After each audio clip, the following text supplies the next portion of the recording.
ഓം ശാന്തി 30/11/2024.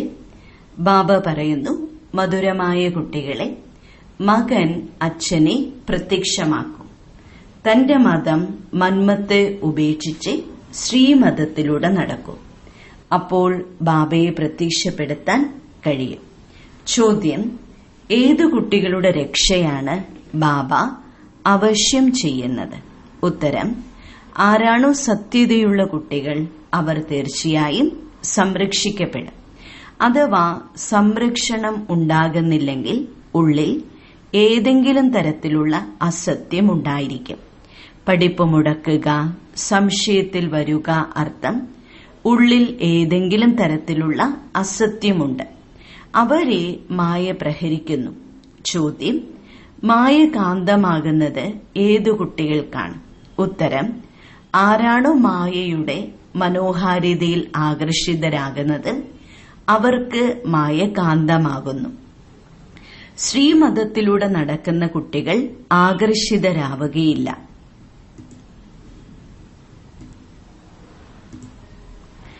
ഓം ശാന്തി. ആത്മീയ അച്ഛനിരുന്ന് ആത്മീയ കുട്ടികൾക്ക് മനസ്സിലാക്കി തരികയാണ്. ആത്മീയ അച്ഛൻ നമ്മൾ ആത്മീയ കുട്ടികളെ പഠിപ്പിക്കുകയാണ് എന്ന് കുട്ടികൾക്കും നിശ്ചയമുണ്ട്. ആത്മാക്കളും പരമാത്മാവും വളരെ കാലം വേർപിരിഞ്ഞിരുന്നു എന്ന് പാടുന്നുമുണ്ടല്ലോ. മൂലവതനത്തിൽ വേർപിരിയുന്നില്ല. അവിടെ എല്ലാവരും ഒരുമിച്ചാണ് ഇരിക്കുന്നത്. ആത്മാക്കൾ തീർച്ചയായും അവിടെ നിന്ന് വേർപിരിയുന്നുണ്ട്. വന്ന് അവരവരുടെ പാർട്ട് ഇവിടെ അഭിനയിക്കുന്നു. സദോ പ്രധാനത്തിൽ നിന്നും ഇറങ്ങി തമോ പ്രധാനമായി മാറുന്നു. അപ്പോഴാണ് പതിത പാവന, ഞങ്ങളെ പാവനമാക്കി എന്ന് പറഞ്ഞ് വിളിക്കുന്നത്. ഞാൻ 5000 വർഷങ്ങൾക്ക് ശേഷം വരുന്നു എന്ന് ബാബയും പറയുന്നുണ്ട്. ഈ സൃഷ്ടിചക്രം തന്നെ 5000 വർഷത്തിന്റേതാണ്. മുമ്പ് നിങ്ങൾക്കും ഇതറിയുമായിരുന്നില്ല. ശിവബാബ മനസ്സിലാക്കി തരുന്നുണ്ടെങ്കിൽ തീർച്ചയായും ഈ ശരീരത്തിലൂടെയാണ് മനസ്സിലാക്കി തരുന്നത്. മുകളിൽ നിന്ന് ഒരു ശബ്ദവും പുറപ്പെടുവിക്കുന്നില്ല. ശക്തി അഥവാ പ്രേരണയുടെ ഒരു കാര്യവുമില്ല. നിങ്ങൾ ആത്മാക്കൾ ശരീരത്തിൽ വന്ന് സംഭാഷണം നടത്തുന്നു. അതുപോലെ ബാബയും പറയുകയാണ്, ഞാനും ശരീരത്തിലൂടെ നിർദ്ദേശം നൽകുകയാണ്. പിന്നെ അതനുസരിച്ച് ആരെ എത്ര നടക്കുന്നുവോ അത്രയും തനിക്ക് തന്നെ മംഗളം ചെയ്യുന്നു. ശ്രീമതത്തിലൂടെ നടക്കുകയോ നടക്കാതിരിക്കുകയോ, ടീച്ചർ പറയുന്നത് കേൾക്കുകയോ കേൾക്കാതിരിക്കുകയോ ചെയ്യുമ്പോൾ തനിക്ക് തന്നെ മംഗളമോ അഥവാ അമംഗളമോ ചെയ്യുകയാണ്. പഠിച്ചില്ലെങ്കിൽ തീർച്ചയായും തോറ്റുപോകും. ഇത് മനസ്സിലാക്കി തരുന്നുണ്ട്. ശിവബാബയിൽ നിന്ന് പഠിച്ച് പിന്നീട് മറ്റുള്ളവരെ പഠിപ്പിക്കണം. അച്ഛൻ മകനെ ഷോ ചെയ്യിപ്പിക്കുന്നു. ശാരീരിക പിതാവിന്റെ കാര്യമല്ല, ഇത് ആത്മീയ അച്ഛനാണ്. എത്രത്തോളം നമ്മൾ ശ്രീമതത്തിലൂടെ നടക്കുന്നുവോ അത്രയും സമ്പത്ത് നേടാൻ സാധിക്കും എന്നത് നിങ്ങൾ മനസ്സിലാക്കിയിട്ടുണ്ട്. പൂർണമായി നടക്കുന്നവർക്ക് ഉയർന്ന പദവി നേടാനും സാധിക്കും. ബാബ പറയുന്നു, എന്നെ ഓർമ്മിക്കുകയാണെങ്കിൽ നിങ്ങളുടെ പാപം ഇല്ലാതാകും. രാവണ രാജ്യത്തിൽ നിങ്ങളുടെ പാപം വളരെയധികം വർദ്ധിച്ചിരിക്കുകയാണ്. വികാരത്തിൽ പോകുന്നതുകൊണ്ട് തന്നെയാണ് പാപാത്മാവായി മാറുന്നത്. തീർച്ചയായും പുണ്യ ആത്മാവും പാപാത്മാവും ആകുന്നുണ്ട്. പുണ്യ ആത്മാക്കളുടെ മുന്നിൽ പോയി പാപാത്മാക്കൾ തലകുനിക്കുന്നു. ദേവതകളാണ് പുണ്യ ആത്മാക്കളെന്നും അവരാണ് പുനർജന്മം എടുത്തെടുത്ത് പാപാത്മാവായി മാറുന്നതെന്നും മനുഷ്യർക്ക് അറിയുകയില്ല. ഇവർ സദാ പുണ്യ ആത്മാവായിരിക്കുന്നുവെന്നാണ് അവർ മനസ്സിലാക്കിയിരിക്കുന്നത്. ബാബ മനസ്സിലാക്കി തരികയാണ്, പുനർജന്മം എടുത്തെടുത്ത് സദോ പ്രധാനത്തിൽ നിന്നും തമോ പ്രധാനം വരെ എത്തുന്നു. തികച്ചും പാപാത്മാവായി മാറുമ്പോൾ വീണ്ടും ബാബയെ വിളിക്കുന്നു. പുണ്യ ആത്മാവായി മാറുമ്പോൾ ഓർമ്മിക്കേണ്ട ആവശ്യമില്ല. അതുകൊണ്ട് നിങ്ങൾ കുട്ടികൾ എല്ലാവർക്കും മനസ്സിലാക്കി കൊടുക്കണം. സേവനം ചെയ്യണം. ബാബ പോയി എല്ലാവർക്കും കേൾപ്പിക്കുകയില്ല. കുട്ടികൾ സേവനത്തിന് യോഗ്യരായെങ്കിൽ കുട്ടികൾ തന്നെയാണ് പോകേണ്ടത്. മനുഷ്യരാണെങ്കിൽ പ്രതിദിനം അസുരന്മാരായി മാറുകയാണ്. ബാബയെ തിരിച്ചറിയാത്തതുകൊണ്ട് വിഡ്ഢിത്തങ്ങൾ കാണിക്കുന്നതിൽ വിളംബം വരുത്തുന്നില്ല. ഗീതയുടെ ഭഗവാൻ കൃഷ്ണൻ എന്നാണ് മനുഷ്യർ പറയുന്നത്. കൃഷ്ണൻ ദേഹധാരിയാണെന്നും ദേവതയാണെന്നും നിങ്ങൾ മനസ്സിലാക്കി കൊടുക്കണം. കൃഷ്ണനെ അച്ഛനെന്ന് പറയാൻ പറ്റില്ല. എല്ലാവരും അച്ഛനെയല്ലേ ഓർമ്മിക്കുന്നത്. ആത്മാക്കളുടെ അച്ഛനായി രണ്ടാമതൊരാളില്ല. ഈ പ്രജാപിത ബ്രഹ്മാവും പറയുന്നു നിരാകാരനായ അച്ഛനെ ഓർമ്മിക്കണമെന്ന്. ഇത് സാകാര പിതാവാണ്. ഒരുപാട് പേരെ മനസ്സിലാക്കി തരുന്നുണ്ട്. ചിലർ പൂർണമായി മനസ്സിലാക്കാത്തത് കാരണം തെറ്റായ വഴിയിലൂടെ നടന്ന് കാട്ടിൽ പോയി അകപ്പെടുന്നു. ബാബ സ്വർഗത്തിൽ പോകുന്നതിനുള്ള വഴിയാണ് പറഞ്ഞു തരുന്നത്. എന്നിട്ടും കാടിന് നേർക്ക് പോകുന്നു. നിങ്ങളെ കാട്ടിലേക്ക് കൂട്ടിക്കൊണ്ടു പോകുന്നത് രാവണനാണെന്ന് ബാബ മനസ്സിലാക്കി തരുന്നു. നിങ്ങൾ മായയോട് തോൽക്കുകയാണ്. വഴി മറന്നു പോകുന്നതുകൊണ്ട് പിന്നീട് കാട്ടിലെ മുള്ളായി തീരുന്നു. അവർ പിന്നീട് സ്വർഗത്തിൽ വൈകി വരുന്നു. സ്വർഗത്തിൽ പോകുന്നതിനുള്ള പുരുഷാർത്ഥം ചെയ്യാനാണ് നിങ്ങളിവിടെ വന്നിരിക്കുന്നത്. ത്രേതായുഗത്തെ പോലെ സ്വർഗമെന്ന് പറയുകയില്ല. 25% കുറവ് വരുന്നുണ്ടല്ലോ. തോൽക്കുന്നവരാണ് അവിടേക്ക് പോകുന്നത്. പഴയ ലോകത്തെ ഉപേക്ഷിച്ച് പുതിയ ലോകത്തിലേക്ക് പോകുന്നതിനാണ് നിങ്ങളിവിടെ വന്നിരിക്കുന്നത്. ത്രേതായുഗത്തെ പുതിയ ലോകമെന്ന് പറയുകയില്ല. തോൽക്കുന്നവരാണ് അവിടേക്ക് പോകുന്നത്. കാരണം ശരിയായ വഴിക്കല്ല പോകുന്നത്. ഇറങ്ങുകയും കയറുകയും ചെയ്തുകൊണ്ടിരിക്കുന്നു. എന്താണോ ഓർമ്മിക്കാൻ ആഗ്രഹിക്കുന്നത് അത് ഓർമ്മ നിൽക്കുന്നില്ല എന്ന് നിങ്ങൾക്കും അനുഭവമുണ്ട്. സ്വർഗവാസിയാകുന്നവർ നല്ല രീതിയിൽ വിജയിച്ചവരാണ്. ത്രേതായുഗത്തിലേക്ക് പോകുന്നവർ തോൽക്കുന്നവരാണ്. നിങ്ങൾ നരകവാസിയിൽ നിന്ന് സ്വർഗവാസിയാകുന്നു. ഇല്ലെങ്കിൽ തോറ്റവർ എന്ന് പറയുന്നു. ആ പഠിപ്പാണെങ്കിൽ പിന്നീട് രണ്ടാമതും പഠിക്കുന്നു. ഇവിടെ രണ്ടാമത്തെ വർഷം പഠിക്കുന്നതിന്റെ കാര്യം തന്നെയില്ല. ആരാണോ കൽപ്പം മുമ്പും ചെയ്തത് അവർ തന്നെയാണ് ജന്മജന്മാന്തരം കൽപ്പകൽപ്പാന്തരം അതേ പരീക്ഷ പാസ്സാകുന്നത്. ഈ ഡ്രാമയുടെ രഹസ്യത്തെ നല്ല രീതിയിൽ മനസ്സിലാക്കണം. ചിലർ മനസ്സിലാക്കുന്നു, ഇനി ഞങ്ങൾക്ക് നടക്കാൻ സാധിക്കുകയില്ല. പ്രായമായവരാണെങ്കിൽ അവരുടെ കൈപിടിച്ച് നടത്തിക്കുകയാണെങ്കിൽ നടക്കും, ഇല്ലെങ്കിൽ വീണുപോകും. പക്ഷെ ഭാഗ്യത്തിൽ ഇല്ലെങ്കിൽ പുഷ്പമാക്കി മാറ്റാൻ വേണ്ടി എത്ര പരിശ്രമിച്ചാലും ആവുകയില്ല. എരിക്കിനെയും പൂവെന്ന് പറയും. ഈ മുള്ളുകളാണെങ്കിൽ വേദനിപ്പിക്കുന്നു. ബാബ വളരെയധികം മനസ്സിലാക്കി തരുന്നുണ്ട്. ഇന്നലെ നിങ്ങൾ ഏത് ശിവന്റെ പൂജയാണോ ചെയ്തിരുന്നത് ആ ശിവൻ ഇന്ന് നിങ്ങളെ പഠിപ്പിച്ചുകൊണ്ടിരിക്കുകയാണ്. ഓരോ കാര്യത്തിലും പുരുഷാർത്ഥത്തിന് വേണ്ടി ശക്തി നൽകുകയാണ്. മായ നല്ല നല്ല പൂക്കളെ പോലും താഴെ വീഴ്ത്തുന്നു, തവിട് പൊടിയാക്കുന്നു. അവരെ കുലദ്രോഹിയെന്ന് പറയുന്നു. ആരാണോ ഒരു രാജധാനി ഉപേക്ഷിച്ച് വേറൊന്നിലേക്ക് പോകുന്നത് അവരെ കുലദ്രോഹി എന്ന് പറയുന്നു. ബാബയും പറയുകയാണ്, എന്റേതായി മാറി പിന്നീട് മായയുടേതാവുകയാണെങ്കിൽ അവരെ കുലദ്രോഹി എന്ന് പറയുന്നു.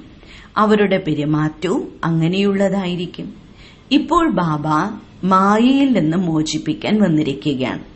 കുട്ടികൾ പറയുകയാണ്, മായ വളരെ സൂത്രശാലിയാണ്, തന്റെ നേരെ ആകർഷിക്കുകയാണ്. മായ കാന്തം പോലെയാണ്. ഈ സമയം കാന്തത്തിന്റെ രൂപം ധരിച്ചിരിക്കുകയാണ്. വളരെ മനോഹരമായ ലോകത്തിൽ അകപ്പെട്ടിരിക്കുകയാണ്. മുമ്പ് സിനിമ മുതലായവയൊന്നും ഉണ്ടായിരുന്നില്ല. ഇതെല്ലാം വന്നിട്ട് 100 വർഷം ആകുന്നേയുള്ളൂ. ബാബ അനുഭവിയാണല്ലോ. അതുകൊണ്ട് കുട്ടികൾക്ക് ഈ ഡ്രാമയുടെ രഹസ്യം വളരെ നല്ല രീതിയിൽ മനസ്സിലാക്കി കൊടുക്കണം. ഓരോ കാര്യങ്ങളും കൃത്യമായും അടങ്ങിയിട്ടുള്ളതാണ്. എതിർക്കുന്നവരെ സംബന്ധിച്ച് 100 വർഷം കൊണ്ട് ഇത് സ്വർഗം പോലെയാണ്. സ്വർഗം കുറച്ചുകൂടി വേഗത്തിൽ ഉണ്ടാകുമെന്ന്. അതുകൊണ്ടിപ്പോൾ മനസ്സിലാകുന്നു. സയൻസും വളരെയധികം സഹായിക്കുന്നുണ്ട്. ഈ സയൻസ് വളരെ സുഖം നൽകുന്നതുമാണല്ലോ. ആ സുഖം സ്ഥായിയായി മാറുന്നതിനു വേണ്ടി ഈ പഴയ ലോകത്തിന് വിനാശമുണ്ടാകണം. ഭാരതത്തിന്റെ ഭാഗ്യത്തിൽ സത്യുഗത്തിലെ സുഖം ഉള്ളത് തന്നെയാണ്. അവരെല്ലാം പിന്നീട് വരുന്നവരാണ്. എപ്പോഴാണോ ഭക്തിമാർഗം ആരംഭിക്കുന്നത്, ഭാരതവാസികൾ വീഴുന്നു. അപ്പോൾ മറ്റു ധർമ്മത്തിലുള്ളവർ നമ്പർ ക്രമമനുസരിച്ച് വരുന്നു. ഭാരതം വീണ് വീണ് പാടെ താഴെ പതിക്കുന്നു. ഇനി കയറണം. ഇവിടെയും കയറുകയും വീഴുകയും ചെയ്യുന്നുണ്ട്. എത്ര വീഴുന്നുണ്ടെന്ന് കാര്യമേ ചോദിക്കരുത്. ബാബയാണ് നമ്മെ പഠിപ്പിക്കുന്നത് എന്ന കാര്യം ചിലർ അംഗീകരിക്കുന്നതേയില്ല. ബാബ മഹിമ ചെയ്യുന്ന നല്ല നല്ല സേവന സന്നദ്ധരായ കുട്ടികൾ പോലും മായയുടെ പിടിയിൽ പെട്ടുപോകുന്നു. ഗുസ്തി നടക്കുകയാണല്ലോ. മായയും അങ്ങനെ യുദ്ധം ചെയ്യുന്നു. ഒറ്റയടിക്ക് പൂർണ്ണമായും വീഴ്ത്തുന്നു. മുന്നോട്ടു പോകുന്തോറും നിങ്ങൾ കുട്ടികൾക്ക് മനസ്സിലാക്കാൻ സാധിക്കും, മായ ഒറ്റയടിക്ക് പൂർണ്ണമായും ഉറക്കിക്കളയുന്നു. എന്നാലും ബാബ പറയുകയാണ്, ഒരു തവണയെങ്കിലും ജ്ഞാനം കേട്ടിട്ടുണ്ടെങ്കിൽ സ്വർഗത്തിൽ വരുമെന്ന്. ബാക്കി പദവിയൊന്നും നേടാൻ സാധിക്കുകയില്ല. കൽപ്പം മുമ്പ് ആരെ എന്ത് പുരുഷാർത്ഥമാണോ ചെയ്തിരുന്നത്, അഥവാ പുരുഷാർത്ഥം ചെയ്ത് വീണുപോയിട്ടുള്ളത്, അതുപോലെ തന്നെയാണ് ഇപ്പോഴും. വീഴുന്നതും കയറുന്നതും, വിജയവും തോൽവിയും ഉണ്ടാകുമല്ലോ. ഓർമ്മയിലാണ് മുഴുവൻ കാര്യവും അടങ്ങിയിട്ടുള്ളത്. കുട്ടികൾക്കിപ്പോൾ അളവറ്റ ഖജനാവാണ് ലഭിക്കുന്നത്. അവരാണെങ്കിൽ എത്ര ലക്ഷങ്ങളുടെ നഷ്ടമാണ് വരുത്തിക്കൊണ്ടിരിക്കുന്നത്. ചിലർ ഒരു ജന്മത്തേക്ക് ലക്ഷങ്ങളുടെ ധനവാനായി മാറുന്നു. അടുത്ത ജന്മത്തിൽ ഇത്രയും ധനമൊന്നും ഉണ്ടായിരിക്കുകയില്ല. കർമ്മക്കണക്കും വളരെയേറെ ഉണ്ടായിരിക്കും. അവിടെ സ്വർഗത്തിൽ കർമ്മക്കണക്കിന്റെ കാര്യം തന്നെയില്ല. ഈ സമയം 21 ജന്മത്തേക്ക് നിങ്ങൾ വളരെയേറെ സമ്പാദിക്കുകയാണ്. ആരാണോ പൂർണ്ണമായും പുരുഷാർത്ഥം ചെയ്യുന്നത്, അവർ സ്വർഗത്തിന്റെ പൂർണ്ണ സമ്പത്ത് നേടുന്നു. ഞങ്ങൾ തീർച്ചയായും സ്വർഗത്തിന്റെ സമ്പത്ത് നേടുമെന്ന കാര്യം ബുദ്ധിയിൽ ഉണ്ടായിരിക്കണം. പിന്നീട് താഴേക്ക് വീണുപോകുമെന്ന ചിന്ത ഉണ്ടാവരുത്. ഏറ്റവും കൂടുതൽ വീണുപോയവർക്ക് ഇപ്പോൾ കയറുക തന്നെ വേണം. സ്വാഭാവികമായി പുരുഷാർത്ഥം നടന്നുകൊണ്ടിരിക്കും. നോക്കൂ, മായ എത്ര പ്രബലമാണെന്ന് ബാബ മനസ്സിലാക്കി തരികയാണ്. മനുഷ്യരിൽ വളരെയധികം അജ്ഞാനം നിറഞ്ഞിരിക്കുകയാണ്. അജ്ഞാനം കാരണം ബാബയെപ്പോലും സർവവ്യാപിയെന്ന് പറയുന്നു. ഭാരതം വളരെ നല്ലതായിരുന്നു. നമ്മൾ അങ്ങനെയായിരുന്നു. ഇപ്പോൾ വീണ്ടും ആയിക്കൊണ്ടിരിക്കുകയാണ് എന്ന് നിങ്ങൾക്ക് മനസ്സിലായി.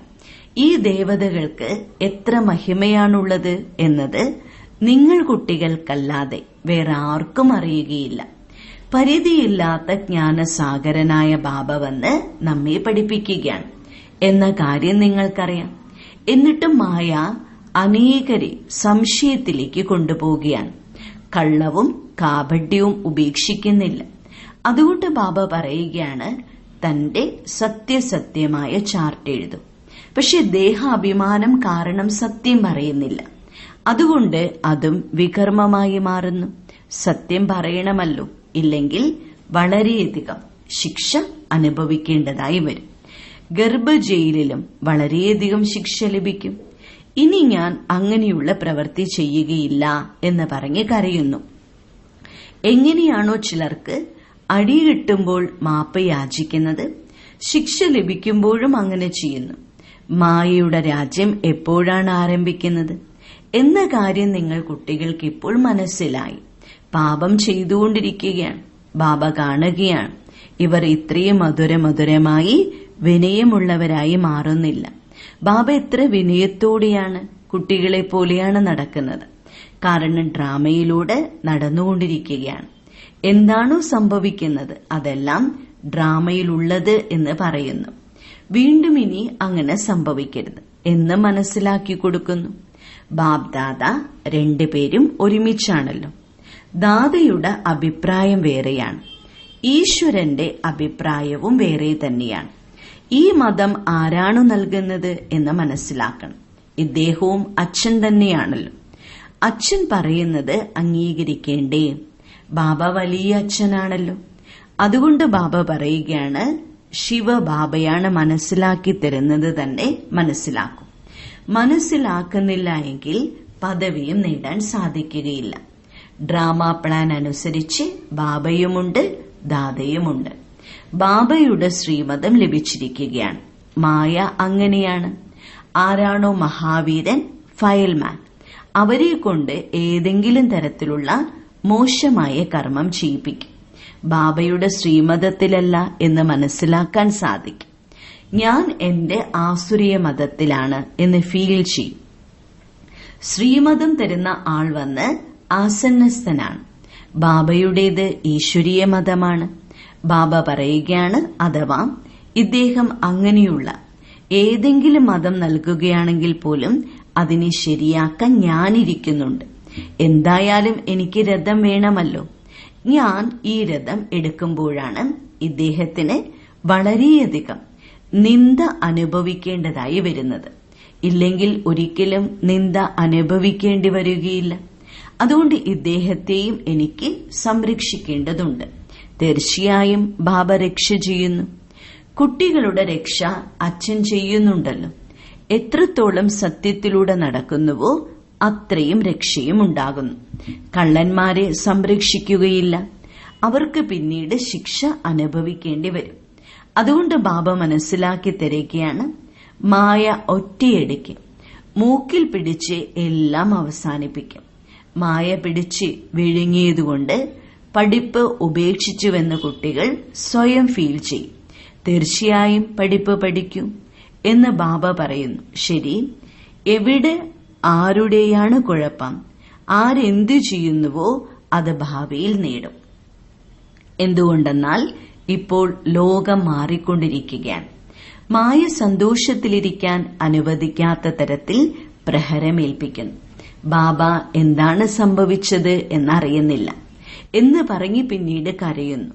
യുദ്ധമൈതാനത്തിൽ വളരെ ശ്രദ്ധയോടിരിക്കണം. എന്തുകൊണ്ടെന്നാൽ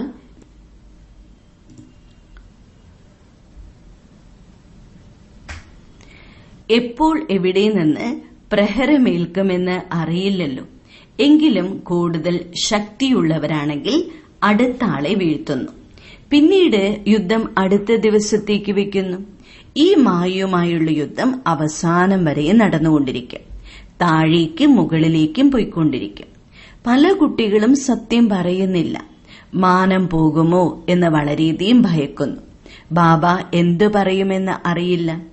ഏതുവരെ സത്യം പറയുന്നില്ലയോ അതുവരെയും മുന്നോട്ടു പോകാൻ സാധിക്കുകയില്ല. ഉള്ളിൽ ഭയപ്പെട്ടുകൊണ്ടിരിക്കും. പിന്നീട് വർദ്ധിക്കുന്നു. ഒരിക്കലും സ്വയം സത്യം പറയുന്നില്ല. 2 പേരുണ്ടെങ്കിൽ ഒരാൾ ബാബയോട് കേൾപ്പിക്കുകയാണെങ്കിൽ ഞാനും കേൾപ്പിക്കാമെന്ന് ചിന്തിക്കുന്നു. മായ വളരെ വലിയ സൂത്രശാലിയാണ്. മനസ്സിലാക്കാൻ കഴിയുമത്. അവരുടെ ഭാഗ്യത്തിൽ ഇത്രയും ഉയർന്ന പദവിയില്ലെങ്കിൽ സർജനോട് ഒളിപ്പിക്കും. ഒളിപ്പിക്കുന്നതിലൂടെ അസുഖം മാറുകയില്ലല്ലോ. എത്ര ഒളിപ്പിക്കുന്നുവോ അത്രയും വീണുകൊണ്ടിരിക്കും. എല്ലാവരിലും ഭൂതമുണ്ടല്ലോ. എപ്പോൾ വരെ കർമാതീത അവസ്ഥയിലെത്തുന്നില്ലയോ അപ്പോൾ വരെ ക്രിമിനൽ ദൃഷ്ടി ഉപേക്ഷിക്കുന്നില്ല. ഏറ്റവും വലിയ ശത്രുവാണ് കാമം. പലരും വീഴുന്നുണ്ട്. അതുകൊണ്ട് ബാബ ഇടയ്ക്കിടയ്ക്ക് മനസ്സിലാക്കി തരികയാണ്, ശിവബാബയെ അല്ലാതെ ഒരു ദേഹധാരിയെയും ഓർമ്മിക്കരുത്. ഒരാളുടെയും ഓർമ്മ വരാത്ത തരത്തിൽ ഉറപ്പുള്ള കുട്ടികളുമുണ്ട്. പതിവ്രതകളായ സ്ത്രീകളുണ്ടല്ലോ, അവർക്ക് കുബുദ്ധി ഉണ്ടാവുകയില്ല. ശരി, വളരെ കാലത്തെ വേർപാടിനു ശേഷം തിരിച്ചു കിട്ടിയ മധുരമധുരമായ കുട്ടികൾക്ക് മാതാവും പിതാവുമായ ബാബ്ദാദയുടെ സ്നേഹസ്മരണയും പുലർക്കാല വന്ദനവും. ആത്മീയ അച്ഛന്റെ ആത്മീയ കുട്ടികൾക്ക് നമസ്കാരം. ധാരണയ്ക്കുള്ള മുഖ്യസാരം: 1. നമ്മെ പഠിപ്പിക്കുന്നത് സ്വയം ജ്ഞാനസാഗരനാണ്. പരിധിയില്ലാത്ത ബാബയാണ്. ഇതിലൊരിക്കലും സംശയിക്കരുത്. കള്ളവും കാപഢ്യവും ഉപേക്ഷിച്ച് തന്റെ സത്യം സത്യമായ ചാർട്ടി വെക്കണം. ദേഹാഭിമാനത്തിൽ വന്ന് ഒരിക്കലും കുലദ്രോഹിയാവരുത്. 2. ഡ്രാമയെ ബുദ്ധിയിൽ വെച്ച് ബാബയ്ക്കു സമാനം വളരെ മധുരവും വിനയവുമുള്ളവരാകണം. തന്റെ അഹങ്കാരം കാണിക്കരുത്. തന്റെ മതമുപേക്ഷിച്ച് ഒരേയൊരു ബാബയുടെ ശ്രേഷ്ഠ മതത്തിലൂടെ നടക്കണം. വരദാനം: ഒരു ബാബയുടെ സ്നേഹത്തിൽ ലൗലീനമായി ലക്ഷ്യത്തിൽ എത്തിച്ചേരുന്ന സർവ ആകർഷണമുക്തരായി ഭവിക്കട്ടെ. ബാബ്ദാദ കുട്ടികളെ തന്റെ സ്നേഹത്തിന്റെയും സഹയോഗത്തിന്റെയും മടിയിലിരുത്തി ലക്ഷ്യത്തിലേക്ക് പോയിക്കൊണ്ടിരിക്കുകയാണ്. ഈ മാർഗം പരിശ്രമത്തിന്റേതല്ല. എന്നാൽ ഹൈവേക്ക് പകരം ഈ ഊടുവഴികളിലൂടെ പോകുമ്പോൾ അഥവാ ലക്ഷ്യസ്ഥാനത്തിൽ നിന്ന് മാറി സഞ്ചരിക്കുകയാണെങ്കിൽ മടങ്ങി വരുവാൻ പരിശ്രമിക്കേണ്ടി വരുന്നു. പരിശ്രമത്തിൽ നിന്ന് രക്ഷ നേടാനുള്ള മാർഗമാണ് ഒരാളോടുള്ള പ്രേമത്തിൽ കഴിയും. ഒരു ബാബയുടെ സ്നേഹത്തിൽ അലിഞ്ഞ് ഓരോ കാര്യവും ചെയ്യും എങ്കിൽ മറ്റൊന്നും കാണപ്പെടുകയില്ല. സർവ ആകർഷണത്തിൽ നിന്ന് മുക്തമായി മാറും. സ്ലോഗൻ: തന്റെ സൗഭാഗ്യത്തിന്റെ അനുഭവം മുഖത്തിലൂടെയും പെരുമാറ്റത്തിലൂടെയും ചെയ്യിപ്പിക്കും. ഓം ശാന്തി.